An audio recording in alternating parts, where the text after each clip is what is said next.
So, last one then. So this is the specimen paper I'm going through today. I'll upload it onto YouTube like we've been doing before and make it all really, really obvious. One of the things I have put on YouTube today was the questions that you did bad in the mock exam. So go back and have a check on that. I've shared it on Edmodo. It's really, really obvious. It's the 4 questions, our top 4 questions that we messed up on that we need to make sure are right. Kellen? What's the specimen paper? So a specimen paper is basically a paper that the WJC put out and said, look, this is a new spec, so this is when QWC first came in and said, look, these are these sort of questions that you can be preparing for, these sort of type of questions. So it wasn't like they just put this question again and then said, oh, look, we just changed numbers. It's but it's sort of like the similar sort of logic and stuff like that to complete them. Okay, so the thing that puts people off on this question is it says about A plus root B. I wouldn't even worry about that to begin with, okay? I can start to work out certain bits and bobs here. It says find the perimeter of pattern 6, so let's find the perimeter of pattern 1. So the perimeter is the distance around that shape, so that's 1 and 1. Is this 1 as well? No.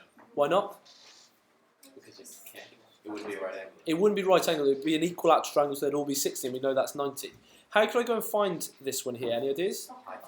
Not Sokotoa, but the right sort of idea. Pythagoras because, and not right angle, but it could have been Sokotoa for that reason as well. So why can I use Pythagoras, not Sokotoa? Because you've got every side to the 90-degree angle. Good, and I'm asked to find a third side. Perimeter is telling me all 3 sides, okay? Am I given an angle apart from the 90 with like 30 degrees or an X or something? No, so it's not going to be Sokotoa, okay? So that's where the common mistakes are. So we know that A squared plus B squared, do you do it as equals C squared? Yeah. Yep, I won't change your way now then. So that's going to be 1 squared plus 1 squared equals C squared. 1 squared is 1, another 1 squared is 1, so 1 squared plus 1 squared is 2. And that equals C squared, so then C must be equal to square root of 2. Okay? All good? Now I don't know what that is, well I do know what that is if I put it into a calculator, but we didn't have a calculator for this for 1, did we? Leave it as a third then, it's going to be really, really nasty to take out. So I know for this one here, pattern 2, that's going to be root 2. So to work out the distance or the perimeter of this one here is going to be 1, 1, 1, and then this length here. How can I work this length out here? 1 squared times root 2. Excellent. Okay, so for pattern 2, so I'll just write by here pattern 2, it's going to be 1 squared plus root 2 squared is going to be equal, so what should we call that? Should we not call that, should we call that D? Just in terms of we've already called the first one C, so it's not confusing. We happy with that idea? Okay, equals D squared. So 1 squared is 1. Root 2 squared is 2. good, equals D squared. So that's 3 equals D squared. So it's going to be root 3. Okay, so I can now put by here root 3, but we might start noticing a pattern before too long about this. I need to go and work this one out, so what should I call this missing length? E. E? Okay, so how would I work out pattern number 3? Same as the other one, so it's going to be 1 squared plus root 3 squared equals E squared. So that's going to be 1 plus 3 equals E squared. So that's going to be 4 equals E. And in some respects, I want to keep it as root 4 because I can spot things a little bit easier if I leave it as root 4. Obviously, root 4 is 2, but I'm going to leave it as root 4 for the moment. And then this one, should we just call that F? And then how would I do that for pattern number 4? Well, it's going to be 1 squared plus root 4 squared equals F squared. If I come off the paper here. Yeah? So that's going to be 1 plus 4, which is equal to F squared. So that's going to be 5. Bring round the squared, it's root 5. So are we noticing something with a pattern number and what this diagonal is every time? It's 1 more than the pattern number, isn't it? So for pattern number 6, what's the diagonal going to be? It's going to be root 7, isn't it? So a diagonal is going to be equal to root 7. So are we happy with that idea? So if we look at the pattern number, 1, 2, so this one here is 2 plus root 2, isn't it? This one here is 1, 2, 3, 3 plus root 3. This one is 4 plus root 4, 5 plus root 5. So what's the perimeter going to be of pattern 6? Excellent, 7 plus root 7. Okay, so that's why they've got a few there. You need to be sure by looking at a couple of examples before you can say this one here being 2 root 2, oh it's 7 root 7. It wasn't obvious until we've done a few of them, was it? Okay, that was 4 marks. It's a bit nasty, that one is. I doubt whether you've ever seen anything like it before. That's precisely why I put it in, because I felt that the specimen would be something fresh that you've not seen. All good? Yeah? Just check this recording. Good, we're recording. Anyone who's confident enough to come up and have a go at number 1 who's not been up before? So that's 7 lots of root 7. 7 plus root 7. It has to be first. 7. And this Okay, so what was pattern number 4? Are you sure it was? Check me there. Where's the board? I'm tricking you. What, pattern 4? Look, it's on the board. I'm not tricking you. It's on the board here. Look, pattern 4. Okay. So why is pattern 5 plus 5 root 5? Because look at the perimeter. 1, 2, 3, 4, 5. I've just added those up. Yeah, but you put 5 root 5. Yeah, so what's this length here? Oh, right, sorry. Well spotted. Okay? I was having a chat with some of the other maths teachers the other day about, is it alright for these to have mistakes? And I think it's fine, provided we do spot them. Okay, so well spotted. Yeah, that root 5 plus 5 root 5 shouldn't have been there at all. Well spotted. Okay? So my final answer fine? Yeah, that's fine. Okay, looking for someone then, anyone to do number 1. I'm confident enough to come up. It's not going to work if I'm doing all of them. I don't want to be talking the whole time. I get bored of my voice very easily. Go on, Lewis, thank you.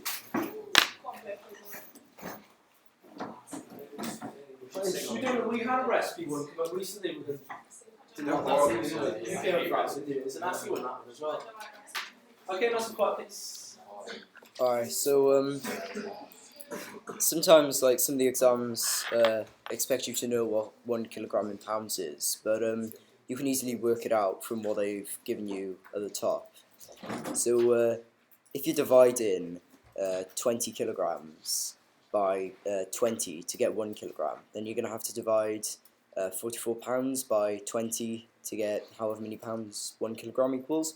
So if you can, if you know that, well, you probably don't know it in your head, but you can work it out by just, putting 20 divided by 44, and then you've got how many 20s going to 4? None. Just move the camera up slightly so we can see what you're up to. Yeah, so. Okay, all good.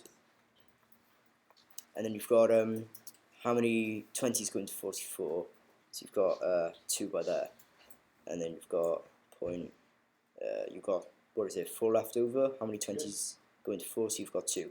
So if you didn't know, then 1 kilogram equals 2.2 pounds. Well, what I'm really happy with Lewis said, you were expected to know that. You're very, very lucky that they gave you that definition. Any quick ways of doing 44 divided by 20, maybe mentally, so you didn't have to do that, but that way is superb nonetheless. Yeah, Divide by 2, divide by 10 looks really nice as well, because divide by 10 they just shift, don't they? They go to a decimal point and jumps back, whichever way you think about it. And then halving them is quite nice, but Lewis's way will always work no matter what the numbers are. Do you want to just move it down? You can check to see where we're on the screen.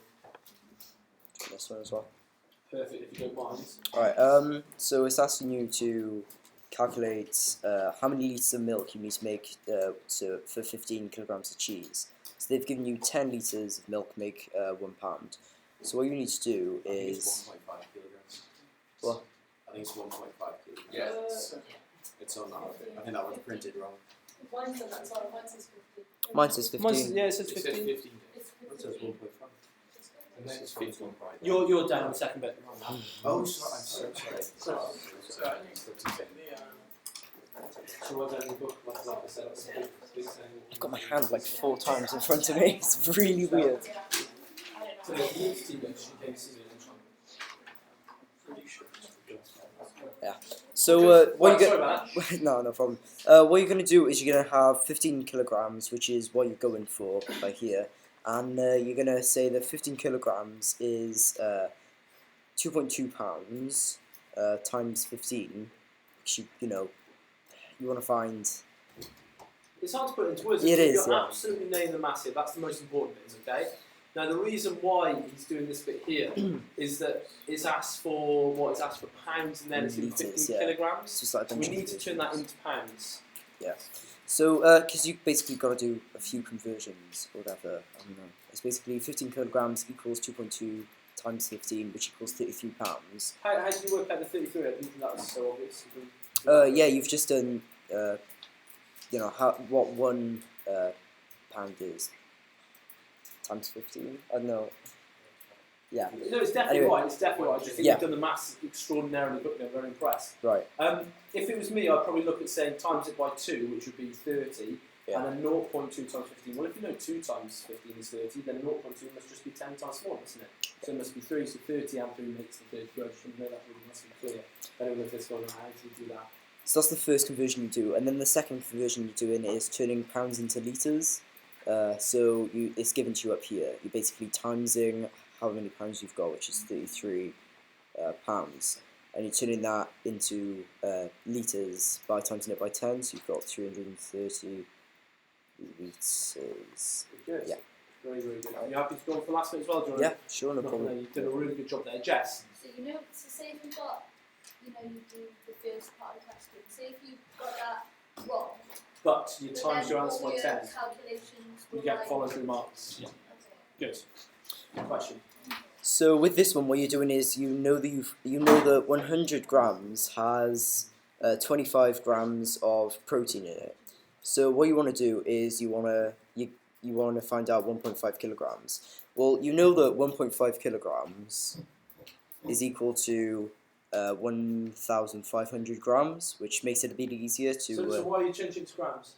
Just because it's easier, because it gives you the value of what 100 grams is. So Good, yeah. Instead of by grams and it's giving you in kilograms, it's want you to do that calculation. There's one mark for that calculation. You need to have everything in consistent units, whether that's grams and grams, whether it's time in hours and in minutes, all into hours like we looked at recently. Okay, well done, Lewis. So you know that to get 1.5 kilograms, you've basically times 100 grams by 15. So what you want to do is do exactly the same with the proteins. So what you want to do is find that 1,500 grams has it has 25 times 15 grams. Of protein. Yeah, 25 grams protein. of protein Perfect. times 15. So you know that well, if you work it out underneath, it comes to 375. Okay, you've done that. Yeah, I did it underneath. You've done it in your working. Do you want to just show you working how you did it very quickly? You don't have to like. Yeah, draw things and underneath I've got. stuff. Just bring it over. You don't need to write it all down again. You can Yeah, show yours. sure. Okay. It's just that. So just long multiplication that way. You can do the grid method. You can do the Chinese multiplication. You know, if you're unsure on those steps, stick with the one that you're confident with. There are posters up around the room if you want to have a look at them. But stick with what you're confident with this close to the exam. Don't do anything new now. Okay. Very good. Thank you, Lewis. Okay.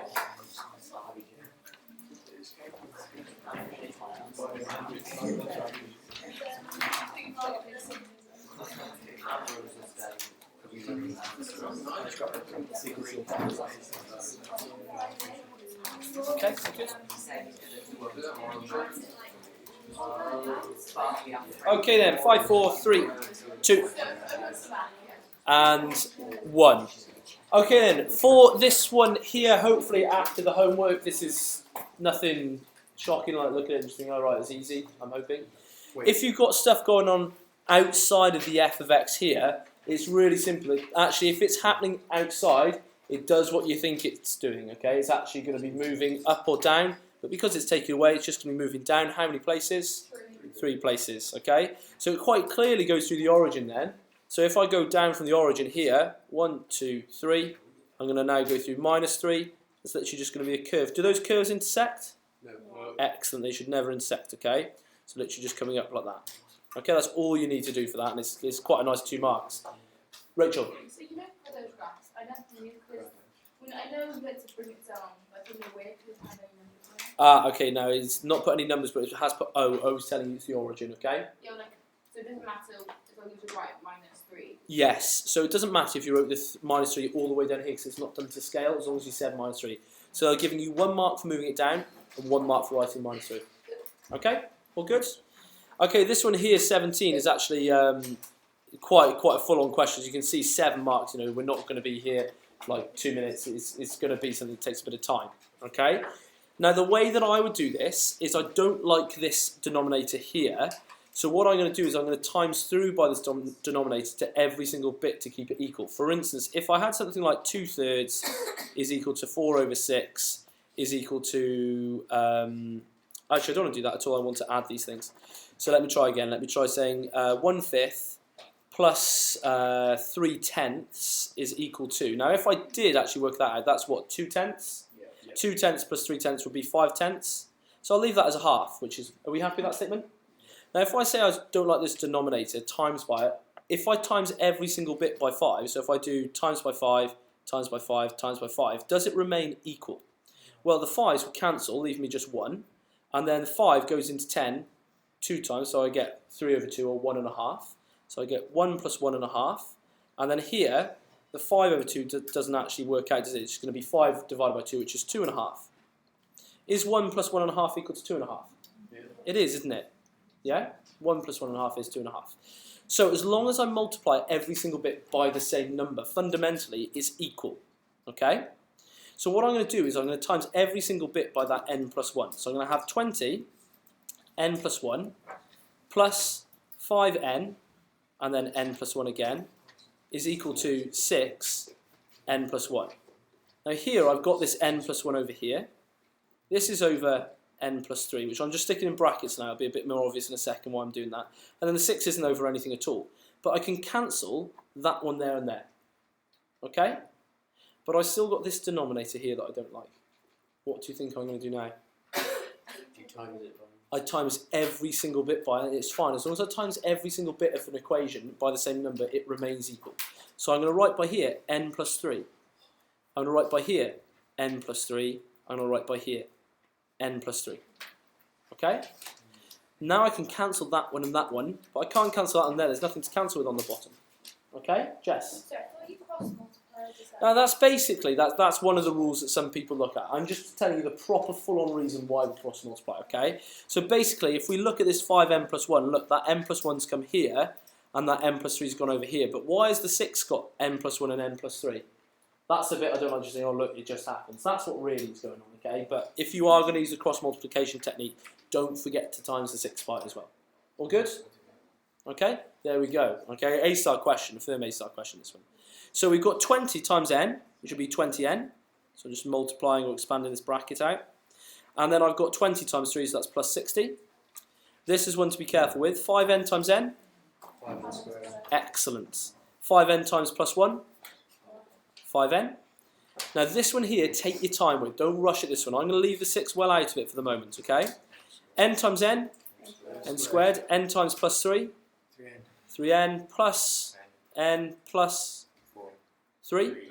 All good? Okay, can I start cancelling stuff down here? Not really. I can get the 5n squared. Let's get it in n squareds, n's, and n numbers, like we have x squareds, x, and numbers. Then we've got 20n plus 5n, so that's plus 25n. And then we've got plus 60. And then here, I'm going to try and do this in one stage so I don't have to spend loads and loads of lines. That would be equal to 4n, wouldn't it? Happy with that? I'm going to times all this by 6 now, so I'm going to get 6n squared. And I'm going to have plus 6 times 4, very good, is 24n. And then 6 times 3 would be plus 18. Now I'm going to pile everything all in on one line. So that means we're actually either going to bring everything over onto the left-hand side, so everything from this side, or vice versa. Which one do you think I'm going to do? Take it to plus, take it to more n squares. Excellent. Take it to one with the more n squares, because we don't want n squared to be negative, okay? So that means I'm going to leave nothing on this side here, nothing at all. That means that 5n squared is coming over and it becomes a minus 5n squared. So we get 6n squared take away 5n squared, giving us just n squared. I'm going to have 24n, and I now need to take away 25n. So I'm going to have minus n. Very good. I'm going to have plus 18. I'm going to have plus 60 go to minus 60. Minus 42. Very good. Minus 42. All good? Yeah? Okay then. So now it'll be a case of brackets, brackets. That's a minus. That tells you I must have 1 plus and 1 minus. That's the only way I can get a minus there. N, there's no power, so it can just be n and n there. Pair of numbers at times to 42. Why 6 and 7? Because they add up to minus n. Very good. So we want to have plus 6 minus 7, because plus 6 minus 7 gives me minus 1n. Very good. Okay? So n is equal to minus 6, or n is equal to positive 7. How are we doing? I'm very, very pleased with that. You did very, very well there. Jess? How do you know to put it into quadratic? Because it's in the form of a quadratic, we've got something n squared, then something n, then a number. Okay? What was a bit sneaky was they did n's rather than x's. If that had been x's, I don't think you even questioned it. David? Sorry, I can't recall ever doing anything like this. Then this is really good revision, isn't it? That we found something that's an Can you issue. put more questions like that on I can find some, yeah, just message me on Edmodo, as I said, I do So you forget. still haven't applied to Which one is that? Surds, right? Now I've taught surds, I will put it up. Just Sure, can I message do me it again right tonight to remind you, okay? Last night, so. Okay, well, I had a bit of a break last night, so I ended up working until about 9:30 and just like, I need to go to bed. Lewis, all done? Certain? Can I have someone come up and do question 2? It's parallel lines.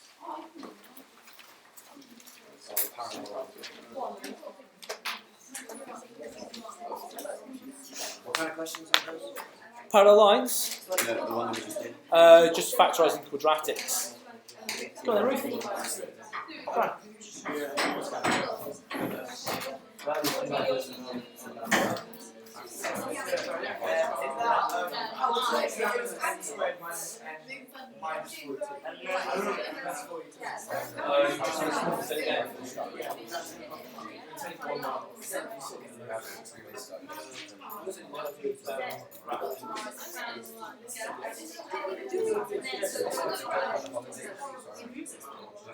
Okay, listen, please. Thank you very much. Thank you.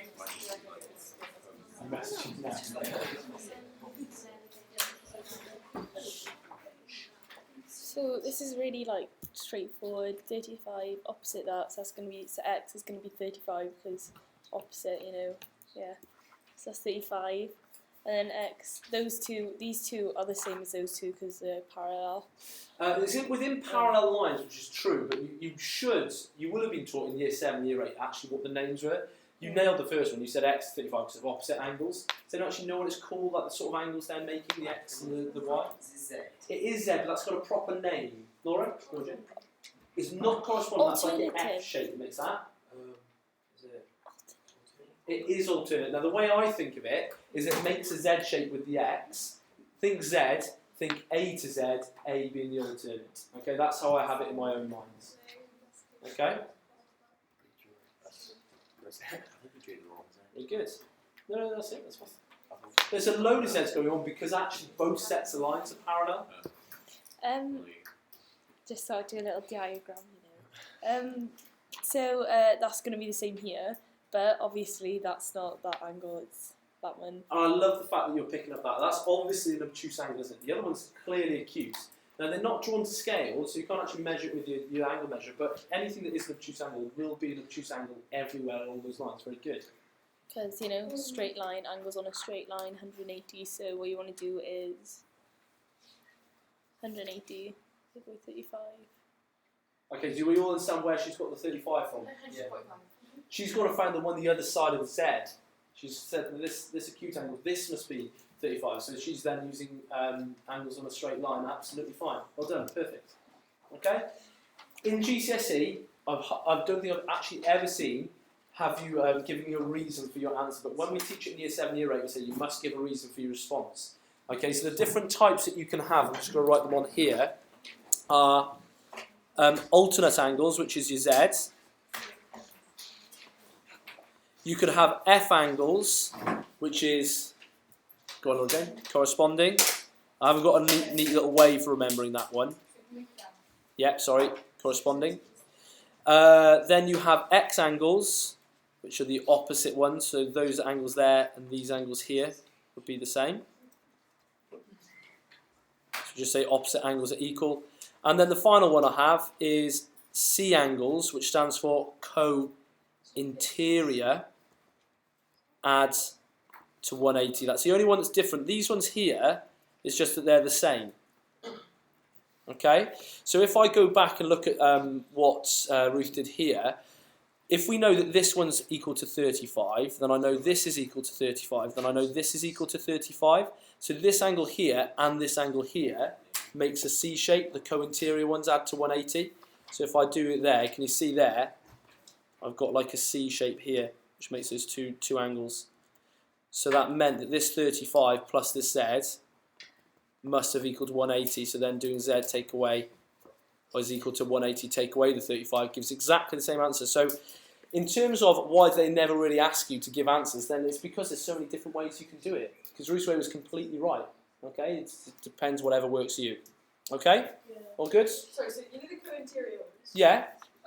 Which bit is it? Is it the inside bit? So the co-interior ones, it's this angle here, the 35, and the Z here. That angle there and there. I don't know why I'm holding it like that. Sorry. this angle here and here, they make 180. And also this one here and this one here make 180. Okay? All good? Okay. I'll go back to back. I think it's more transformations of graphs. I should have got this done the first time, really. Okay, so it says 16a. On the diagram, shows a sketch of y equals minus x cubed. On the same diagram, draw y equals minus 2x cubed. So what's the only difference there? It's the type of graph. What's happened from here to here? What's been added to this line? A y. Times it by 2 or times it by minus 2? Minus 2? Just 2 because the minus was already there. Okay, so that's basically, say at this point here, so let's say this was minus 2. What would this point here have been on the y? Bear in mind we're looking at x cubed. So then 8, very good. So then what's happening at 2x cubed is then actually at minus 1, I would have then doubled that value, okay? So it would have actually been, this one here, sorry, would have been 1, wouldn't it? Okay? So that value now would be happening twice as far up, it would be getting doubled. This one here happening at the 8 instead would now be happening at 16, very good. Okay, so what happens is, it's basically just squishes the graph and it just gets steeper. And we should know that from the word gradient, that when this gradient gets bigger, then we know it gets steeper, doesn't it? Okay? So that gets steeper that way, and then coming through, oh, that's really bad, don't do it like that, like that, okay, something like that. All good? These ones here, these are your standard ones to come up. So we looked at the one before where we had like a minus 3 outside of it. When it's outside of it, it does what you expect, okay? Minus is going to be moved down, plus is going to be moved up. When it's inside, it means either move left or move right. But it does the opposite of what you expect. So if I pick this point going through the origin, you would expect it to plus 5 to move on 5 ways, wouldn't you? But it does the other thing, okay? It's going to look exactly like that, except it's going to go through minus 5. Okay? All good? Obvious in the videos? Good. When you look at it, 2 marks there, 2 marks when we did before, and 1 mark there, that's 5 pretty nice marks to get. Gran? You know when it says indicate the coordinates? Yes. Instead of if you write just minus 5, if you write minus 5, 0. Yeah, absolutely fine. In fact, in some respects, even better. Okay? You get away with doing what I've done here. They're looking for the minus 5, they're looking that it's moved left, but even better, Quran, is if you said minus 5, 0, because that is the coordinates. So it said indicate the coordinates, didn't it? Okay? Callum. Top point again, not a problem. So, if I can I choose like maybe a nicer graph just to start things off. If I chose y equals x squared, is that coming up okay on the screen? Yeah. So y equals x squared would equal something like that. Yeah. So if I started thinking of what the xy table for that would look like, so if I just look at the positive numbers, so 1, 2, 3, and 4. Okay. So y is equal to x squared. So that's just going to be 1, 1, then 2, 4, 9, 3, 9, and 4, 16. Yeah?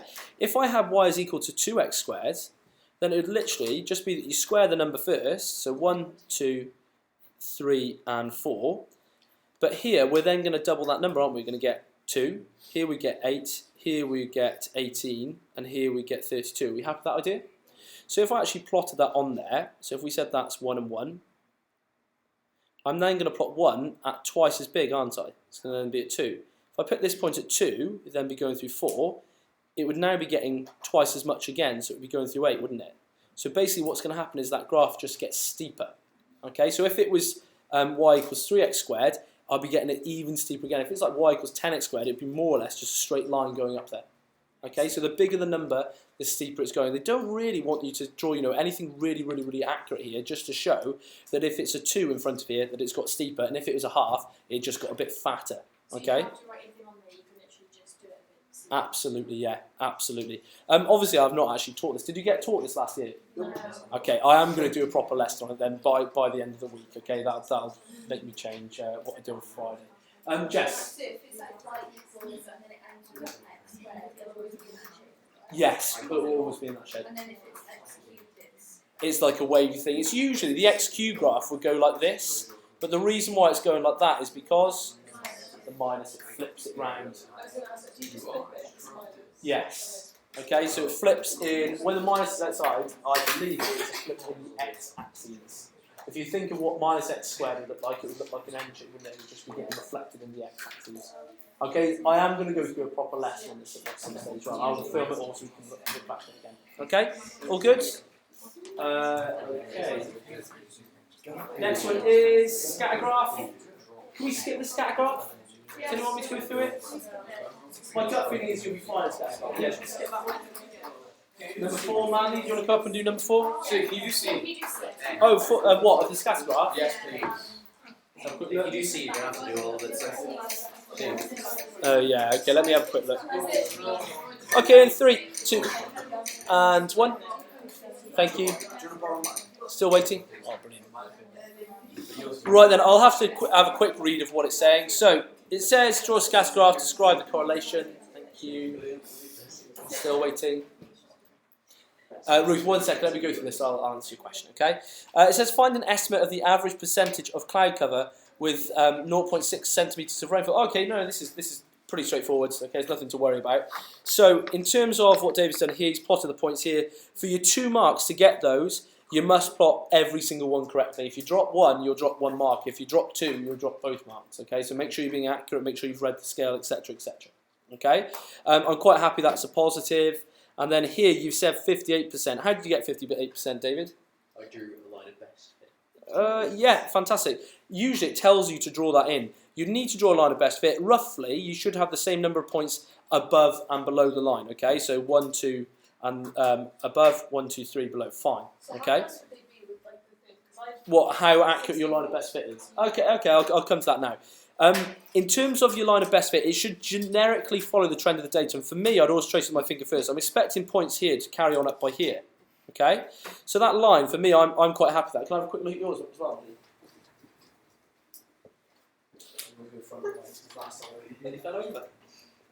So this one here, yeah, I'm happy with that as well.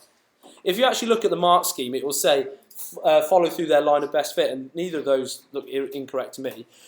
Basically, what you should be doing from this point here, it says 0.6 centimetres. So at 0.6, you just come over until you hit your line of best fit. So this bit here hits my line. Come down and read it off. Now I make that 58 on yours. Okay, so that's fine. Happy with that. Full 2 marks. 1 for doing the line of best fit. 1 for reading off it correctly. And if I look at Maddie's, look, she's already drawn the line on there. Yeah, I'm happy with that. I make that 62 though. Okay, so just be careful that you're reading off yours correctly. Okay? Do you see why I make that 62? Yeah. Yeah? All good? Lewis, you know when you connect dots together, it's not only when they're asking for... Oh, yeah. That's one of the misconceptions that people do with scatter graphs. They do like a dot-to-dot drawing. That's only for frequency polygons and cumulative frequency diagrams, okay? Scatter graphs are just to show the generic trend of the data cram. Do you know what it says, do we have to give a reason for that? What it says is find an estimate of the rainfall clearly showing your method. And this is clearly showing your method. This. So if we just say, look at lines. Yeah, look at lines. Okay. Don't use the at symbol. I don't know why I did that. Okay?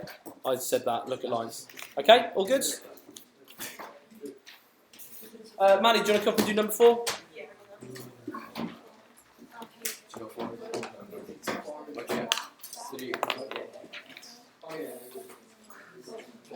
Miss, miss. Are you talking to Maddie? Yeah. This is not being recorded or anything. Oh, wait. Okay. What did you want to ask? Never mind. Okay, that's what then. Am I using the pen? Yeah, you can use whatever you want. Yeah. Okay, so E to F is given to us, which is 11 centimetres. So we're going to put that in. And then DXF is 90 degrees, which is already written. And DX is 7 centimetres. So basically this one, you can actually use half times base times height. Can I just butt in quickly and ask the class then? Why am I not using like the area thing in the front end? perpendicular height. There's a couple of reasons. A, it's not a calculator thing, but B, it's question 4, and then C, it's perpendicular height. Okay, it's fine for a right angle to come in anywhere in that triangle. They've clearly labelled it as 90 degrees. Okay, so don't go ahead and use things that you don't need to use. Okay, very good. So you just sub it in half times the base, which is Move the 11. camera a little bit, Maddie. Oh, sorry. That's all right. Grand. So 11, which is the base, and then the perpendicular height, which is 7, and then that equals 38.5 centimeters squared because it's the area. Very good. And it says, look at what it says at the end. State appropriate units for your answer, and make sure you get the units. You will lose marks if you don't write it. In terms of 38.5, we're all happy doing stuff like that. I would have done 7 times 11 first, half that, half 7 to 35, X half has 7 7 as well. 3.5. I hope. Thanks, Maddie. James, do you mind if I use yours just to show people? Yeah? No, I know you did. No, really, it's fine. Don't worry. Okay, It's question 4. 3, 2, and 1. Okay, number. Have you got my pen still? Okay. This one's hard. It's wrong. Okay, be interesting now to see if we can spot it. What are we going to do? A second. You wanted to do that. Sad times. Okay, well let's spot and try and live mark exactly where it's wrong, why it's wrong. Right. Why did I look at this and say? As I said to James, I wasn't trying to tuck you up or anything, James. I apologise if it is wrong. It sounds like it's wrong. You've got so many people saying it's wrong. But how many marks out of 3 do you think it would get? 2. No. Certainly 2, because at first glance I didn't spot a problem with it.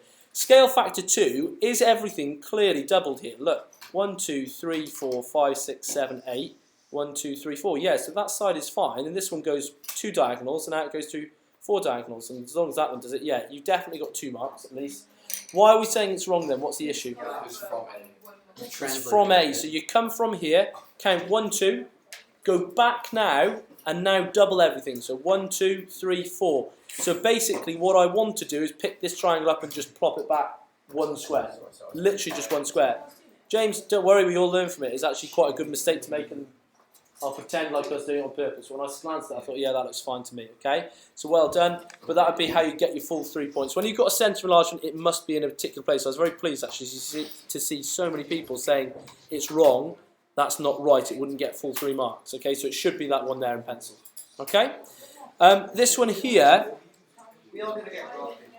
yeah, you'll get tracing paper, yeah? What?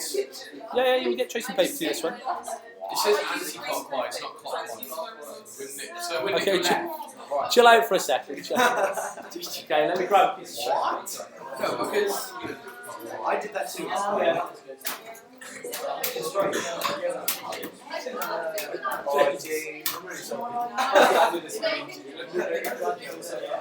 Okay, 3, 2, and 1. Thank you. Okay, now, I genuinely can't do this myself without tracing paper. Some people can. I was impressed someone came up here before. I can't remember who it was. Like, oh, I can just see. But yeah, it's Josh, isn't it? Important things to notice. So 90 degrees, anti-clockwise, 0.21. So go and pick out the 0.21. Now, when I do it, I actually go and draw crosshair on it because it splits it into 90, 180, 270, 360 for me very, very easily. Okay, so the original is that one here. Now, I'd always go and use like a corner of your tracing paper that you'll get in the exam because if it messes up, you've still got loads of extra space, so you don't need to ask anyone for it. So I trace it, I put my pencil on it, so clockwise would be going that way and it would be there. So if it did ask it clockwise, you would have nailed it. But anti-clockwise, can you see there now my crosshairs are about to cross over there? So that's telling me where to do it, okay? So then it's a case of just going through your lines there and there, making sure you can see it, peeling away your tracing paper if you need to, and drawing it on to make sure it's in the right piece, okay? So I make it as here to here to here to here. When I put it over, is that doing it? A little bit higher than that, wasn't it? Okay? So then trace it in with your pencil. You're going to use a ruler in the exam. Put it back over. Does that make sense? Yes, it does, doesn't it? Okay? So it should be that one there. How many marks would James have got? 0? Why would he have got 1? He still rotated it 90 degrees, didn't he? Just didn't do the anti-clockwise bit, okay? So you would have actually got 1 there. But it's important that we look at these anyway. It's not the end of the world if you do that. You know, it's 1 mark dropped, 1 easy-ish mark dropped, but it's not the end of the world. Due to basically committed social suicide.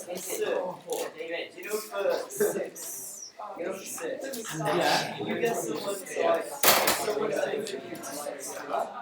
Yeah, that's a tough one. That one. I hate this one. I was going to do this one here first.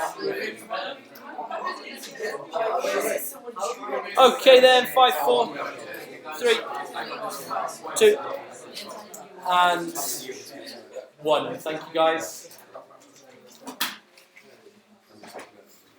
Okay then, so this diagram here, now the first time I saw this I thought what a horrid question, that's a really, really nasty one to do. How do you feel, Grant? Do you think you can do it? Is that what you have to? You got a quarter, it sounds pretty good to me actually. Okay, it says the diagram shows 2 circles. The line OA is the radius of the larger circle and the diameter of the smaller circle. Find in its simplest form the area of the smaller circle as a fraction of the larger circle. Okay, so what I want to do here is label from the centre of here. I want to call this little r because it's the radius of the little circle. What do I want to call this then? Why? Because it's the radius of the big circle.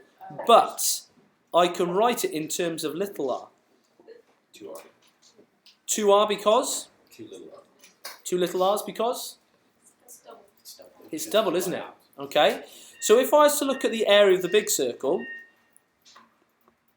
so area big, it would be pi r squared, but it would have been big R squared, wouldn't it? And we know big R is 2 of the little r's. So it would be 2 little r squared.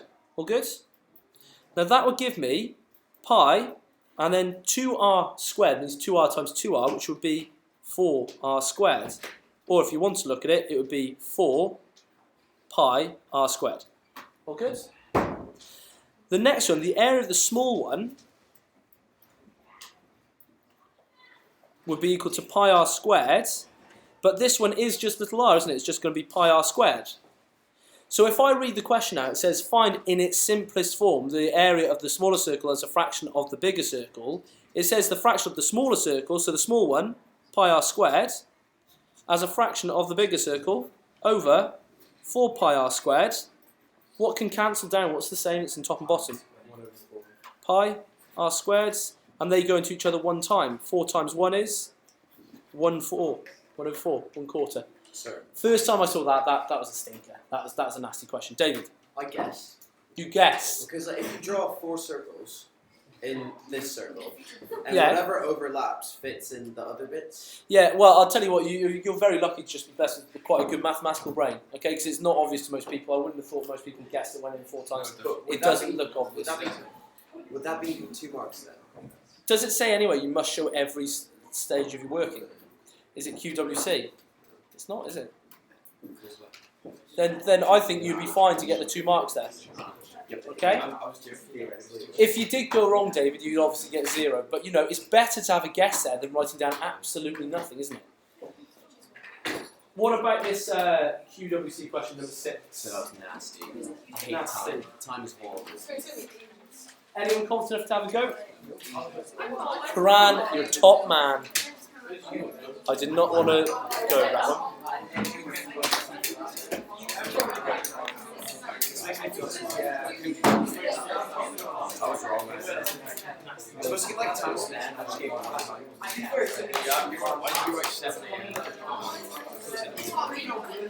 Oh, do you want to talk us through what you've done then? No, I'll tell you what to write down. I'll just write it down. Okay then guys, 5, 4, 3, 2, and 1. You make sure you're nice and quiet for this one. This one is a tricky one.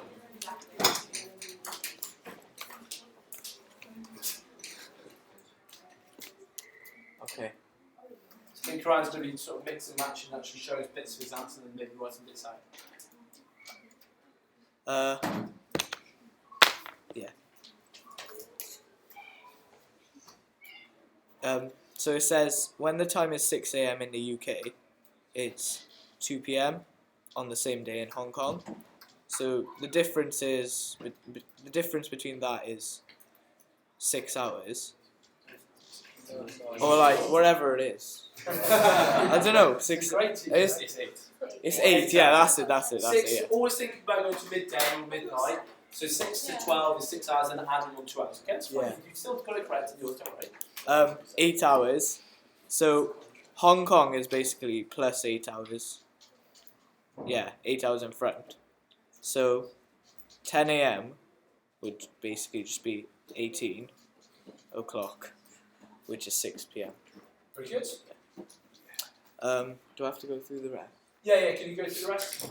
Okay. Yeah, sure. One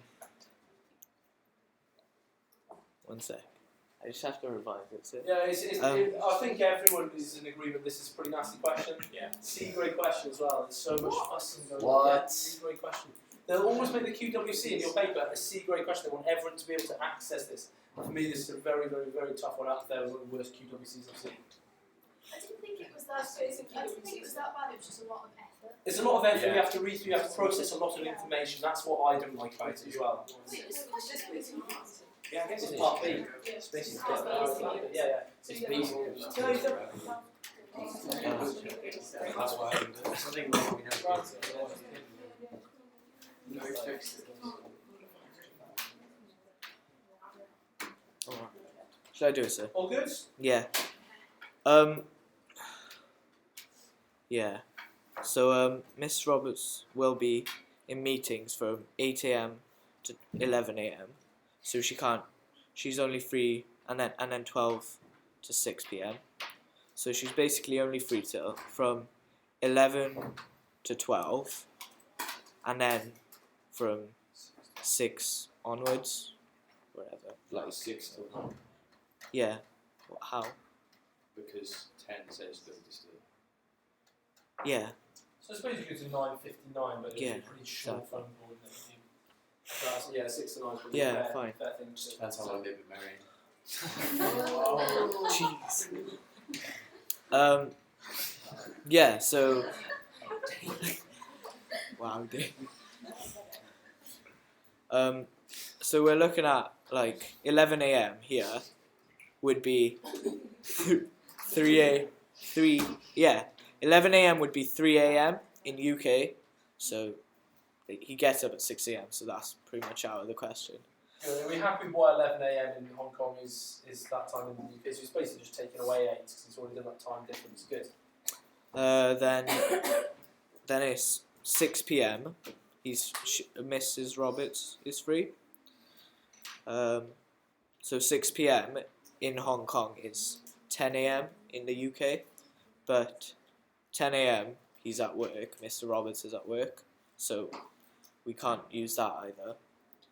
Then I tried 8:30 p.m., which is 8:30 p.m. in Hong Kong is 12:30 in UK, and let's see, 12:30 he arrives home at lunch. It says here, and then 2 p.m. he leaves. So 12:30 to 2, he's Mr. Roberts is free. So if you just convert all of that into Hong Kong time, you see here, that's basically all of that. It's in Hong Kong time. That is 8:30 p.m. 30 p.m. to 10 p.m. So I just wrote that Mr. Roberts should call Mr. Roberts between 8:30 and 10:30 p.m. Hong Kong time, and 12:30 to 2 p.m. UK time. What do you think? Are we happy with that? Yeah. That's good. I think you came up with a really, really hard question, Brian. Thank you for taking that one, Jim. I'm quite happy to go and do part B for that one. So what I really, really liked that he went back and checked and he gave the time for both Hong Kong time and UK time. You're going to find it very hard to lose any marks if you're then being so precise in both of them, okay? Well done, Brian. Really good I answer. can do B, sir. Do you want to come up and do part B? Yeah, let's do Come on it. then. I had a very interesting conversation with Maddie just before you sit down and put everything back there. Maddie picked out, she said it's QWC because you thought, God, he's written down an awful lot there for part A on that last question. It only says for part B. Can you see that? It only says for part B. Okay, Sarah. Oh yeah, sir. This is a pen, by the way. Oh, okay. Reese, everyone wants that pen. It's just so nice to try us. Alright, this question is Touched by nice the and legendary easy. Davis. Oh, that's the thing. Oh, we're keeping it on. Right, actually, I'll just do it from scratch. Wait, where's the question? Oh. Cheers. Right. So it says Mr. Office is going to Hong Kong, which we already know. She's staying for 4 nights. She finds 2 suitable hotels, so we have 2 options. And most QWCs are like this, like compare 2 things. So you're basically just comparing deals. So Hotel Gelton, which is 3 stars, you get bed and breakfast for 80 quid a night. Quid. Quid. Is it QWC now? We're going to call it quid anywhere. British pounds sterling. GBP. And then her second option is Hotel Bear, which is also 3 star. You get dinner, bed, and breakfast, and it's £170 per night. 107, sorry, 107 pounds per night. But there's a special offer, and for every 3 nights you get 1 free. So basically, you just have to put it into nice, pretty little equations. So the first, you just put hotel. Oh, use a pen. Hotel Gelton. Can you not just write Hotel G here? Nah, it's QWC, innit? Good. If it's QWC, you jump through the hoops, okay? Especially for your exam now in 2 weeks. You know it's QWC, it said earlier, just get it done, What if okay? you just write Why don't we just put Gelton or B? Gelton is fine, okay? But, you know, where you can, make sure you're using proper full sentences and things just aren't popping up out of nowhere, okay? It's unbearable. Right, so Hotel Gelton, you get 80 quid, 80 pounds, 80 British pounds, and you're gonna per night, and you're gonna times it by 4 because she's staying for 4 nights. Your stars, they say put in brackets. I know. Why? So there's 4 nights. Fantastic. So then this becomes 80 times 4 to figure out the price, and you'll end up with £320 for 4 days. And then in brackets, just to make it clear, I put that she's only getting bed and breakfast. It's a nice idea. I didn't do that with my solution. I prefer that. Well, just to clarify, you know. Yeah, no, I think it's And then we move on to Hotel Bear. Again, we're just doing like cost times the amount of days. So you have 107, and technically, she's only paying for 3 days. So we'll put down per night times 3, because that's how much she's paying for. And so we'll do 107 times by 3, which equals 321. But then over here, I just put plus 1 free night, or sleep. And then in brackets, I'd put dinner and breakfast. Okay, so which one should she choose from here? Anyone go for Hotel Gelton? I love hotel. Anyone go for Hotel Gelton? I do. Yeah? Anyone go for Hotel Bear? It doesn't matter. James It is up to you here. You just have to give a reason. So If I jump in very quickly here, 3, 2, and 1. If it was me, if I went all the way to hotel, if I went all the way over to Hong Kong, it would be a bit of a shame just stay in my hotel and have food the whole time, me personally. But the other one, for £1 extra, you're getting a load of free food. So you can argue either way, as long as you come up with a logical reason that the one for 321, because you get dinner, you get all those dinners for £1, or you say for the other one because it's cheaper, it really doesn't matter. Okay, so I actually quite like that question that you can choose either one, provided there's a decent reason there, and it is a QWC, so I'm expecting to see some reasoning anyway. Dave, you missed the hotel. hotel. Hotel. You said hotel. What? Where? Oh, that's gonna be important. Not in China, no. She should pick Hotel Bear, and Bear should be capital, actually. By the way. Oh, okay. Because No, I didn't. BAUSE, because she would get 4. Which question? So was she included as free or treated as free? I guess it's 4, isn't it? She's there for 4 nights. But I think it says fourth night. Yeah, it's just 4th night is free. Did better, yeah. If it's did better, did bed and bread. I can't even talk. So everyone's having a hard time. You can't spell. I can't even talk. It works. Yeah, you get food every single time for that. Yeah. But like I said, if I went all the way to Hong Kong, do I want to stay in my hotel all the time? Probably not. But if you're Mr. Ashton, yeah. Yeah, there we go. Do you want to do part C as well? Are you happy to do the currency bit? Oh, do I? Are you allowed to put smiley faces at the end of Going. I'm sure you're not going to get marked down. You know what? I'd love to give someone else the opportunity to come up. Currency conversion or Jane? Anyone? Someone? Oh, come on, I just want to get cracking. Oh, I'll start this one then. Okay then, thank you. For part C, it says the currency in Hong Kong dollars is dollars with a little s. Mrs. Robert changes £400 into dollars. She returns from Hong Kong with $1,500. The bank gives the exchange rates as shown. Going on holiday is $15 equal to £1. Coming back from holiday, £1 gets you $17. Okay. How much of the £400 did Mrs. Roberts spend when she was in Hong Kong? So what do I need to do first? I need to convert £400 into dollars. So to do that, to change the pounds into dollars, I times by 15, and then vice versa, to turn it back, I divide by 15 if they gave me the same exchange rate, which they don't. So I need to times this by 15. 1600, are you sure? No, it's 6,000. 600, okay, 6,000.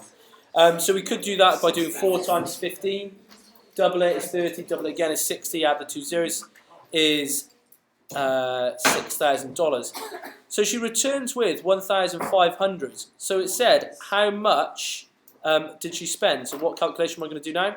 6,000 minus 1,500, which is equal to 4,500, which is in dollars. Isn't that what they asked me to put it in? Yeah, answer in dollars. Bold, done. Okay. On return, she exchanges the £1,500 or dollars into pounds. Will she receive more or less? You must give a reason for your answer. Less. And the reason why is because the bank is giving you a worse exchange rate. $17 this time gets you a pound. She's got lots of the dollars, so 1,500 divided by 17 is clearly less than 100 because 1,500 divided by 15 equals 100. I'm dividing it by more things, aren't I? So then, hence, I'm going to get less. Okay? Does that make sense? Yeah. They always do that. Have you noticed that before? It says we buy and we sell on exchange rates. They always do that, and it will be worse if you can't exchange your money in the country before you leave. But if it's in euros or anything like that, chances are you'll probably go back. So just keep it in your pocket. It's the best thing to do. Okay, this one here I alluded to. I think I explained it as the crazy goat on this one. Oh, so you've missed it. Go on then. So you've missed one. Oh, Paul's going to do that for me in a second. Don't worry, we'll go through number 8 first, okay? Right. You're all good to do that. Yeah. So do you need a track? I'll talk through why I'll take this slide Yeah. Okay, nice and quiet, please. Okay, find it. I do have it here. Okay. That's good to me. Okay. Okay. No. Basically, no. Wait, yeah. Where's that go? Go on then, nice and quiet, please. Okay. My hands off this. Thank you, year 11. Thank you. Thank you. Okay, it says that, well, this thing is the building. So, and a dog is tied by there. So, and that's how long, this is how long the leash is. So, so where it can, like, can't say the word, roam, What? You're right, you do fine. You do fine. So basically, like, to find out how, because like you can't go longer than the actual leash because that's impossible. I can move. You basically, I know. Yeah, it's hard with the compass just to give it a bit of a break. I'm so I've tried it myself. I'm Do you want using to my talk us through your one? Yeah. Tell us what you This did. is easier. So basically, with the thingy compass, you if it works. So go round, and you would go so it goes like over there, but because of I'm taking this out. So what you do fine. You're really Yeah. well. There we go. Because of this corner, it can't like because it'll get that the leash will get caught on the corner. So It's like a new Yeah. tethering point. So basically, when that lead, say it's coming up to the cupboard here, it would hit here, then all of a sudden it can only do a tiny bit round here from what it could do before, because it's then getting pinged by here. Okay? So basically, what happens is that you get this weird sort of shape around, a little bit like a seashell. I was thinking whenever I see it, it comes in like that there. Okay? So the compass. Yes. Nice watch. Oh, thank you very much. So you basically just get your compass to there and open it to that length and just bring it in just as Rachel's done there. Yes. Okay. And that's how you do that. When you do it to the leash, What's that? when you do it to the leash, Okay, so can I jump down here? Yeah, thank you very much, Rachel.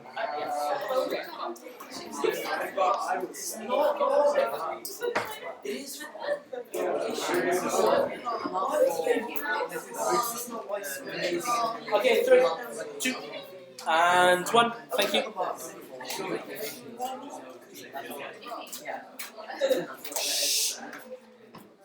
Finish talking, thank you. I've asked for quiet. Okay, so in terms of the leash, you would do exactly what Rachel did here, where you ping it up here, and then just about bring it around to there. So it can go up to here, but when it gets to this point here, and it can get all the way to this point here, that's when its lead. You should hold it properly. I'm not holding it wisely here. There. That's when its lead gets stuck there. So your compass then comes there, and you readjust the width of your compass to where the lead is, and then you just basically bring it in from round here. Okay, like that. What it does, you've got the lead that's basically that long. So if I do it with string, so I've actually got some string on my desk. Okay, he's there, I hold him there, he can come all the way around here, can't he, with that. Okay, until he gets to the building, and then the building is then going to get in the way, so he can only come to that bit there, can't he? Okay? So we just do what I just did, okay? So if needs be, you watch back the video after the lesson. Got the point there, I opened it to the width there. No problem with him going all the way around to this side of the building here, no problem at all. But when he gets to this point here, when he's like flat, basically 180 degrees to the building, that's when the building's going to come into play, and you move your compass to here, but obviously you need to change the width of that there. Okay? So then I've just drawn that bit into there. Okay? Lewis? It's a little bit easier to understand if you've got a ruler and you draw, you keep like doing so, if you carry on the line from the building to where the... I think that's how I first taught this question, actually. What? So if you just keep on drawing ones like that out?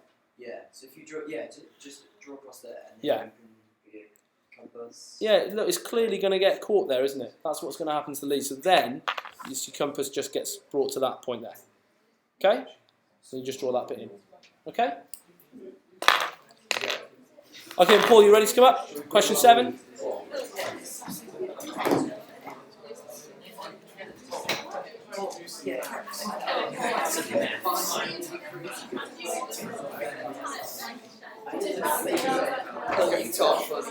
So what's the question? There's one that you've got. You just need to show this one, show what you did, okay? Okay. Okay, guys, thank you very much. 3, 2, and 1. So very bizarrely now, going back a question. Okay. So I got a good pointy pencil. So it says the houses on one side of a long street have odd numbers, and the houses on the other side of the street have even numbers, just like most streets. And so if we look, it goes 1, 3, 5, 7, 9 up in the odd numbers, and on this side it goes up in the even numbers from 2, 4, 6. Notice there's no 0 house because that would be weird. So it asks. Can I jump in very quickly? Do you know how to decide where they're going to start? Either at one end they start with 1 or the other one at one end. Any idea how that happens? It's whichever side is closer to city centre. Yeah, seriously, that's actually true. Oh, yes, I'm closer. Is that just for Wales or Everywhere. what? Whatever side is closer to the city centre. So basically, city centre is like So city centre, so I'm in a row of houses now going that way, because that's close to city centre, that'll be the one, and they'll work backwards on that one. so the one Whereas over in right, it'd be the one. Okay, guys, 5, 4, 3, 2, and 1. Mr. Paul, please. Okay, so the first question is to fill in the numbers on these houses, and you get one number, 103. So you know that since it goes in every odd number, you just have to fill in the rest of the odd numbers. So of course the odd number before 103 is 101, before that is 99, before that is 97, that one's 105. And you know that this row is going to be the even numbers, and if you look, it's always, if we go back up here, the opposite one's always one more. So you can just do, that's 104, and then from there you can work out the rest of the even numbers through basic maths. The second one says the numbers on the 5 houses next to each other on one side of the street total 65. What are the numbers on these 5 houses? Now I'm sure there's some very fancy and exciting way that Sir's going to show us there how to do this, but I just. But I'm not smart, so I just did trial and error and found that the five consecutive odd numbers that add to 65 is 9, 11, 13, 15, and 17. I disagree with Paul. I think that is quite smart, just going to use a method. He didn't know how to do it, and he just went on trial and proof. Excellent, good. Glad you're using something you can use there. So how Jess. would you speed up that process then? So the process that I do, can I jump in here, Paul? That's Okay. Paul?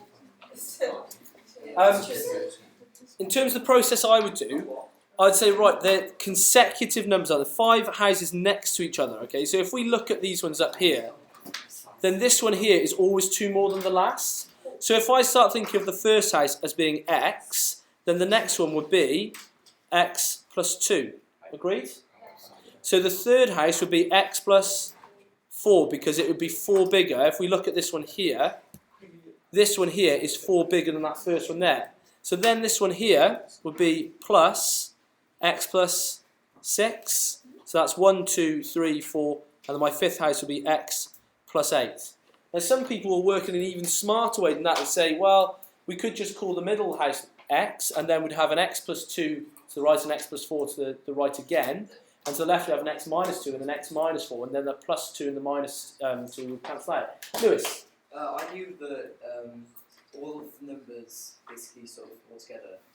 The middle one would be basically 65 divided by 5. Fantastic. That's exactly what I'm about to do here. That's not true. But you know it's true. I just looked at it. It's true. 12 is not the middle of 9 and 17. No, It's 65, isn't it? 65 divided by 5 is 65? What? What's 65 divided by 5? What's 60 divided by 12? It's 5, isn't it? Wait, he might be right.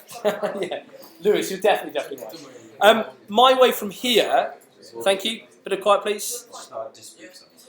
My way from here would have been saying, right, I've got 1, 2, 3, 4, 5 x's, so 5x plus, and then 2, 4 is 6, 12, 20, would have been 65, and I would have found out that 5x is 45, and then I would have found out that x was equal to 9. But that was my first house, so it would have been 9, 11, 13, 15, and 17.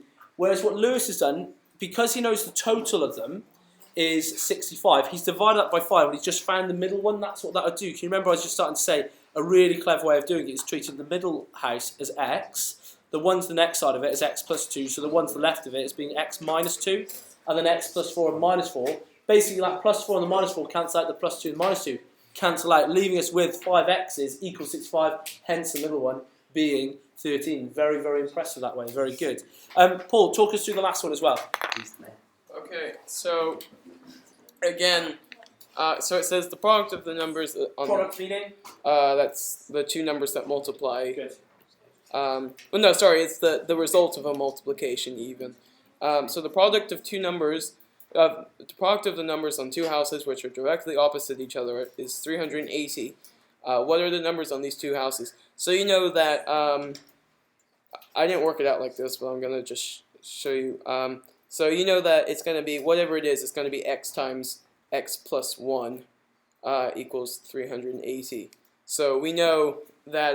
Can you tell us why? I've never thought of doing it. That's really clever. Well, because you know that the two opposites is just going to be plus 1, because if you look, that's 101. Plus 1 of 101 is 102. So I didn't actually do it like this, but I think you can work this out like this. So if you combine those together, I'm literally working this out. Put it in a bracket. Put the x plus 1, put a bracket around it. Okay, so if we do x plus 1 and then x That's it. equals 380, then we get 2x. X squared. Oh, yes. It's alright, don't worry. It's doing really well here.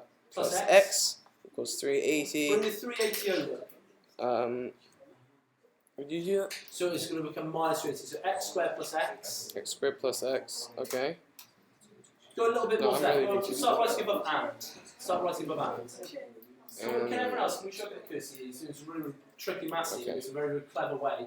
There's some people in here who prefer, but there's another way. I'd probably use trial and improve it myself here. So above and, write x squared Okay, x squared plus plus x x minus minus 380. 380 Okay, so that equals 0. equals 0. Okay? Okay. So basically what you do from there is factorise. You're looking for a pair of numbers that times together to make 380, and then they add to 1. Wow. Now that sounds really, really hard, but you could trial and prove, and that's all I was going to do. I was going to do a bit of trial and improvement, finding what numbers times to 380, but his way is a more mathematical way of doing it, okay? I mean, I just did trial. Again, Paul? So I You did can trial sit and down. improvement as well. I actually just originally did that just to explain it, but...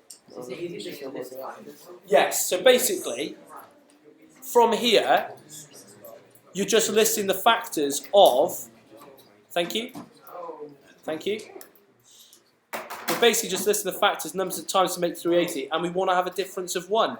So Paul's way of doing it here does seem awfully complicated, but I think it's very, very impressive that he picked that out, that it is that. That's true. This is true here, but it's great that you're just intuitively saying, look, it's got to be this sort of idea. Now, for me, the difference of those is what? 3, 7, 9? Then I need to get much closer. So instead of like messing around saying, well, it's got to be 2, 190, it's got to be 3, and does 3 go into it? That's going to take too long. Think about what sort of numbers are obviously close to it, and eventually you are going to get to 19 and 20. Okay, Lewis? If you get a factor tree, you end up with your numbers being, you basically get down to 2, 19 and 10. And you know the 2 times 10 is, you know the 2 times 10 is 20, and it's got 19 there as well. 2 times, okay, that's clever. So 2 times 2 times the 5 is 10. No, it's not, it's 20, sorry. It's 20. And then you've got a 19. That's a clever way. I've never thought of that. I've done this question about 1,000,000 times. I've never seen anyone do that. That's very clever. Like that idea, Lewis. Again, I'll go to one from the back, so you've not been to the back for a while. Yeah, but it's circle theorems. Yeah. Someone can go up and do that for me, surely.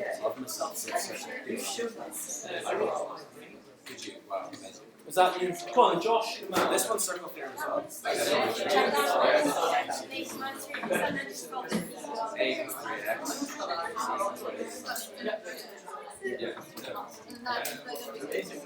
3x. Yeah, but no. Yeah, that's what yeah, 3x plus b. Yeah. Okay, then 5, 4, 3, 2, and 1 listing, please. Thank you. Ben, thank you. Okay. Okay, so from what we know, circle theorems. So angle at circumference is half of angle at midpoint. Better So- with the midpoint? Centre. Okay. So that means that would be 3x, because that's 6x divided by 2 is 3x. So, and from here, I've forgotten the name of the shape, but Quadrilateral. quadrilateral, that's it. What sort of quadrilateral? Cyclic. Because all the edges meet at the circumference. Perfect. And we know from opposite side to that equal 180, so it would literally be 180 minus 3x Fantastic. equals b, c, d. Excellent. Did it ask for reasons anywhere? Oh, is that it? So is that fine? Is that it? So I said 3x plus BCD equals. Equals 180. Now it says find BCD in terms of x, so it wanted BCD on its own. That's a tiny error. That's a good one to make a revision because you're less likely. Thank you, Josh. To need your paper as well. Is that your pencil actually? I think I'm seeing your stuff. Oh no, so I think I've taken it home Okay. the last one. Thanks for putting it 4 weeks So later. So yeah, it would need BCD on its own, but good, well done. It will usually ask for reasons. I'm surprised it didn't looking at the question. And he gave the reasons he said. He said this one's half of the one in the centre, and then this one was a cyclic quadrilateral. That's all you need to do. Was it only 2 marks? It would have been 4 if it asked for reasons as well. So yeah, a bit mean it didn't do that. Lewis, was there any questions there? I suppose you were going to ask me something. Should we do 14 now while we're just looking at the back? Is there probability on here? It's massive. Which one is it? No, 13. And 12, yeah. I'll tell you what, do this algebra, we'll get this done pretty quick. In fact, I might stick up and do this algebra, then we'll do the probability, and then we probably won't be a million miles off finishing, okay? Okay, then simplify. First one, 14a then, nice and quiet please. Thank you. Something that came up really early in the start of the session when we had n squared minus n minus 42, I think it was, we factorised. And again, x squared, x in a number, it's going to factorise into double brackets. Over 3x plus 6. It's going to be x plus and an x plus. How can I make that decision? Because plus is the last one. Plus is the last one. That one will tell you that it's both pluses. If that had been a minus, it would have been both minuses. Okay? 2 and 3 because? It just adds together to make 2 add 3 makes 5. 2 times 3 makes 6. Okay, so we're pretty quick on that then. Looking at that one there actually, 3 and 6, isn't there a number that goes into 3 and 6? 3. So I could have pulled 3 out as a factor and got x plus 2. Yeah? And then x plus 2 and x plus 2 there cancelled. Technically, I'm dividing top and bottom by x plus 2, so you go into each other once. That's what's really going on there. Then 1 times anything would just be x plus 3, and then this would just be 3. Can I cancel the 3's in the same way? No. No, because they're adding. When they're timesing, you can do that, not when they're adding. Kellen? I did the exact same thing, but I've got x plus 2 over 2.